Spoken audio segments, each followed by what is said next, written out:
Hi, I'm Christine. And I'm Liz, and we'll be your host today.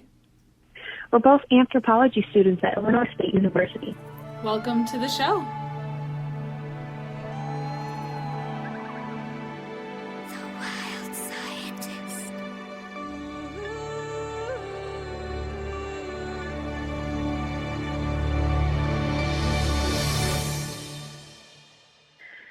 Today we're talking about dental morphology rates in early human populations, how one scientist used teeth to pin a date on our last common ancestor with Neandertals, and what it means for the field of paleoanthropology. That scientist's name is Dr. Ada Gomez-Robles. Gomez-Robles is from Spain, where she received her PhD in anthropology from the National Research Center for Human Evolution and the University of Granada. She currently teaches paleoanthropology at University College London in the UK. Dr. Gomez-Robles has previously published studies from brain morphology in modern humans and other apes, brain plasticity in human evolution, and even post-canine variations amongst hominins, and so much more. In May of 2019, Gomez-Robles published the study Dental Evolutionary Rates and its Implications for the Neanderthal-Modern Human Divergence. There's a lot to unpack in this study, so let's start talking about the last common ancestor of modern humans and Neanderthals. Whoa, it's pronounced Neanderthal, not Neanderthal? Yeah, that's a common misconception many people have. Even though it's spelled with a TH, the name comes from the German language, and the first undisputed Neanderthal fossil was found in the Neander Valley of Germany. And Tal means valley in German, so it's Neanderthal. So this study used teeth from 8 hominin species to look at evolutionary rates in dental morphology. Once the evolutionary rates are determined, they can be applied to the Neanderthal population used in this study, the Cima de los Huesos fossils, as analysis for morphological rates determines the date for the last common ancestor in modern humans and Neanderthals. For those of you listening in, if you're confused, don't worry. We were too before we dug into this study. Let's start with who the Cima de los Huesos fossils are. Christine? Cima de los Huesos is a name of a cave in Atapuerca, Spain, where there are more than 1,600 hominin remains that were discovered in the 1970s. All the fossils are dated around 430,000 years ago. The name of the cave means pit of the bones. It's also the site of the earliest evidence of interpersonal violence in the genus Homo, which is a severely fractured skull. But for her study, Dr. Gomez-Robles didn't look at crania exactly, just the teeth. Exactly, and we'll get to the teeth, but let's go over the findings first. The study claims that Neanderthals and Homo sapiens, last common ancestor, lived between 800,000 years ago and 1.2 million years ago.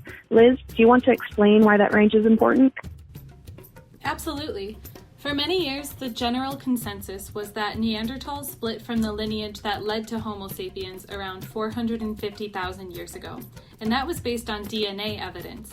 That date would fluctuate depending on who you asked, but no one thought we split nearly 1 million years ago.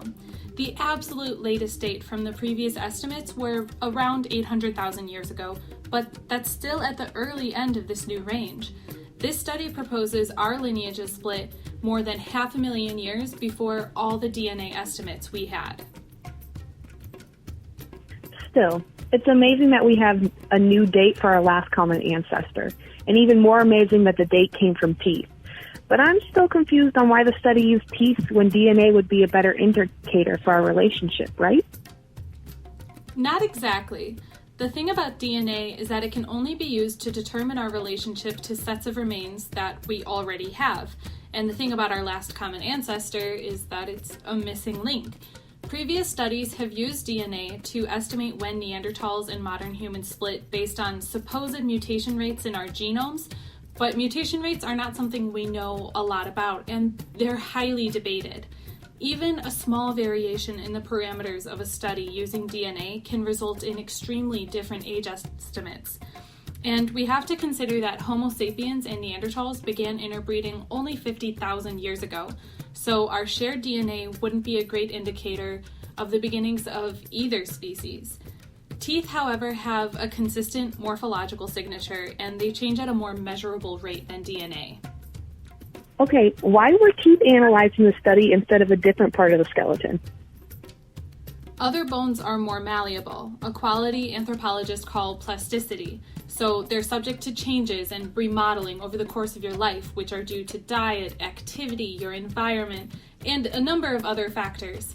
Teeth, on the other hand, are highly heritable, and their morphology or their shape doesn't change over the course of one generation.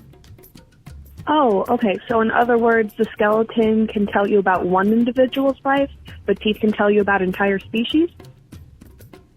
Pretty much, which is why the study used dental traits from several different hominin species.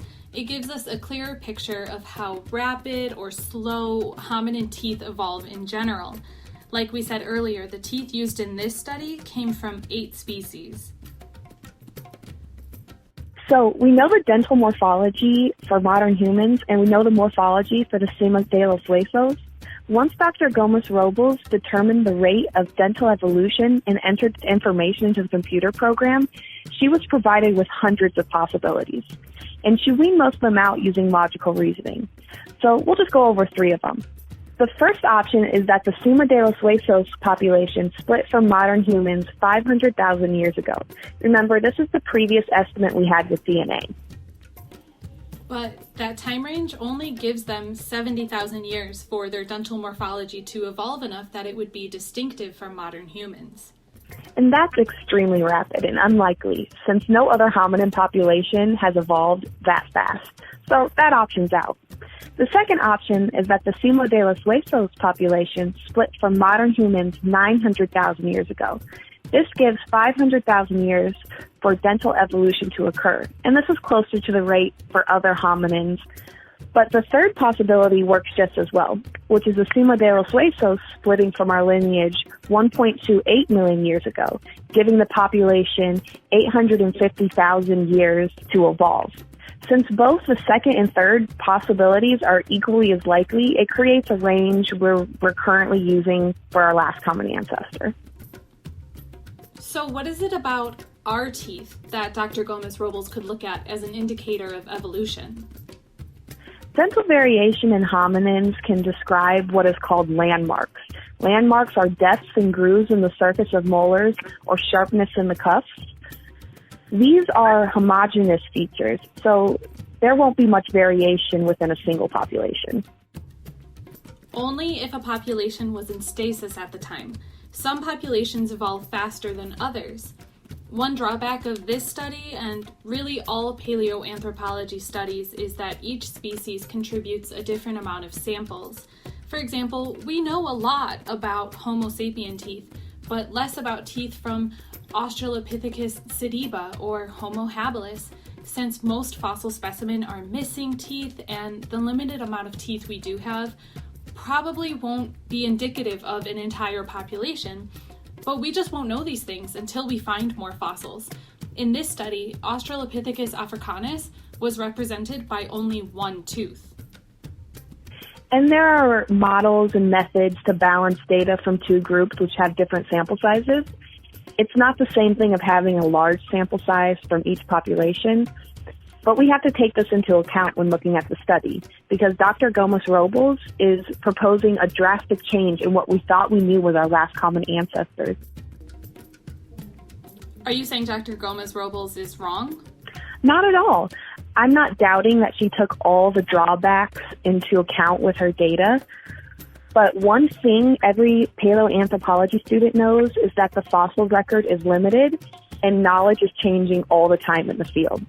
I think it's easy to make assumptions based on common sense, but other hominin ancestors defy logic all the time.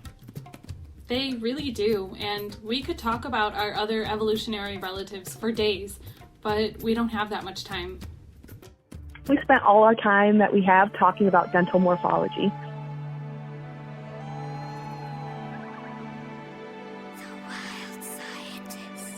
Well, Liz, thank you for joining me today.